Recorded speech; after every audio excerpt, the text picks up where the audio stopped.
17 বছর বাংলাদেশে একটি প্রহসনের নির্বাচন বা বলতে গেলে নির্বাচনই হয়নি। এই ব্যাপারে আগামী ফেব্রুয়ারিতে যে আমরা আশা করছি, বাংলাদেশের মানুষ আশা করছে যে এই নির্বাচন হবে, এই নির্বাচনের বিষয়ে সকল মানুষের একটি আশা আকাঙ্ক্ষা উদ্দীপনা রয়েছে।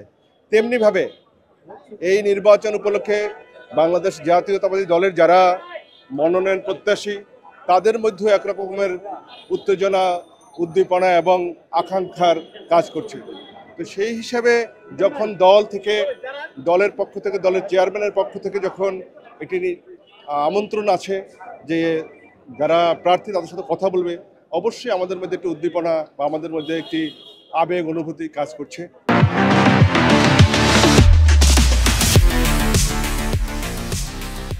তেমনিভাবে আজকে আমরা দলের চেয়ারম্যান আমাদেরকে এখানে ডেকেছেন, আমরা শুনবো তিনি কি বলেন।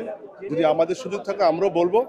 আশা করব যে আমাদের এই মিটিংয়ের মাধ্যমে, আমাদের এই আজকের এই মত বিনিময়ের মাধ্যমে আগামী যে নির্বাচন হবে সেই নির্বাচনে বাংলাদেশ জাতীয়তাবাদী দল ঐক্যবদ্ধভাবে ধানের শীষের পক্ষে সকলে কাজ করবেন এবং ধানের শীষে বিজয় ইনশাল্লাহ নিশ্চিত।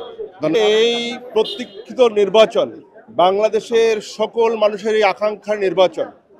এই নির্বাচনটা প্রার্থী নির্বাচনের ক্ষেত্রে জাতীয়তাবাদী দল কি পথ অবলম্বন করবেন এবং কোন কোন ক্রাইটেরিয়া অবলম্বন করবে সেই বিষয়ে বাংলাদেশ জাতীয়তাবাদী দলের ভারপ্রাপ্ত চেয়ারম্যান জনাব তারেক রহমান একটি নির্দেশনা দিয়েছেন, আপনারা শুনেছেন। তিনি বিবিসি সাক্ষাৎকারে জাতীয়তাবাদী দলের প্রার্থী মনোনয়নের ক্ষেত্রে যাচাইয়ের ক্ষেত্রে কি ব্যবস্থা গ্রহণ করবেন এবং কোন কোন ক্রাইটেরিয়া ব্যবস্থা নেবেন সেটা তিনি বলেছেন। সেখানে বলেছেন যারা এই 17 বছর আন্দোলন সংগ্রামে ছিলেন, আন্দোলন করেছেন, সংগ্রাম করেছেন এবং ওই এলাকার জনগণের সাথে সম্পৃক্ত ছিলেন এবং ওই এলাকার জনগণের সুখ দুঃখ আশা ভরসা বিভিন্ন সময় তাদের পাশে ছিলেন, সর্বোপরি ওই এলাকার সকল মানুষের যে জনপ্রিয় ব্যক্তি তাকেই মনোনীত করবেন বলে আমরা বিশ্বাস করি এবং তিনি এই ক্রাইটেরিয়াই দিয়েছেন।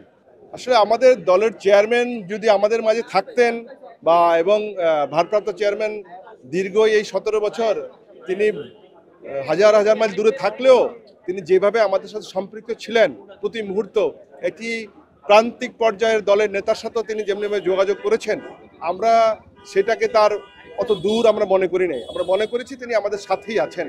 তো সুতরাং যদি ফিজিক্যালি আমরা দেখতে পারতাম অবশ্যই আমাদের মধ্যে আনন্দ আরো বেশি আবেগ কাজ করতো। ইনশাল্লাহ আমরা অচিরেই হয়তো আগামী মাসের মধ্যেই ইনশাল্লাহ আমরা তাকে আমাদের মাঝে পাবো। এই জন্য আমরা আরো উদ্বেলিত আছি এবং আরো আমরা আনন্দিত আছি, সেই প্রত্যাশায় আমরা আছি।